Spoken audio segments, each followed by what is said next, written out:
I'm David Moses. I live right near Raleigh, North Carolina, and I'm a cartoonist and public artist. I run Pastiche Comics, provides titles such as Galactic Junk Squad, Well More Like Family, Final Frontiersman, and a few other projects that I'm working on. And I'm in Holy Mountain, in Raleigh, North Carolina.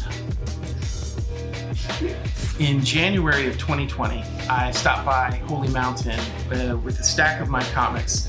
I just wanted to show my appreciation for what they were doing. I've respected their work for a long time and just wanted to make a connection. So I dropped off some comics to them and they decided to carry them in their store, which was great. And when the new issue came out, I brought another stack of comics and we talked about working together and what that might entail. And so Danny said, come up with a story. So on my drive home, this story started formulating in my mind and coalescing, and I was thinking about the Death Blazer story that Danny had told me about that centers the Templar, the mascot of Holy Mountain. And I had this idea of, like what if hell was invaded and destroyed and he had to rebuild his Templar order. And I'm a big fan of old Russian literature, so I had some Dostoevsky ideas in there that I wanted to see if I could fit, and somehow they fit in there as well. So I brought by some layouts of the story, and we all got excited about it. So I took that back and wrote a script, and then in August, I had to quarantine.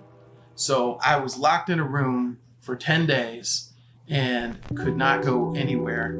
And so I said, why don't I just crank this out? So while I was working on these in quarantine, I was cranking out at least 1 page a day, sometimes 2 or 2.5. And it reminded me of like the stories of like legendary cartoonists like Jack Kirby or Jack Davis, or probably some other guys named Jack, who were doing 3-4 pages a day. And I began to see how hard they worked at this. And it gave me an appreciation for how the medium of cartooning has developed. And that was one of the places that Danny and I connected, was our appreciation for the comics form and what it can do and how we need to keep this alive.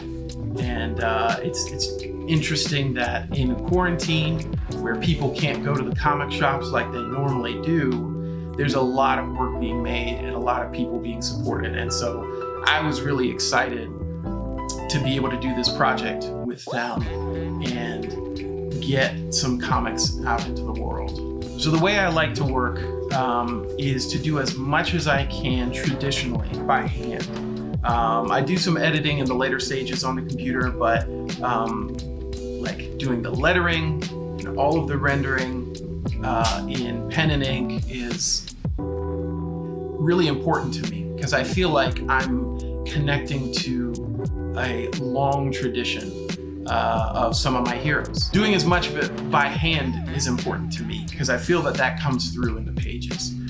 So like even with the cover, you can see, there's white out here where I had to make the H wider to fit the M to match it. But you can see the gloss of the ink and the uneven spots. And to me, there's something like magical about that and how it comes across in the printing stages. You can just feel the work that the cartoonist put into it. So I wanted to infuse it with as much of that as I could. I am absolutely thrilled to be a part of this project, where Holy Mountain is giving away as a Halloween treat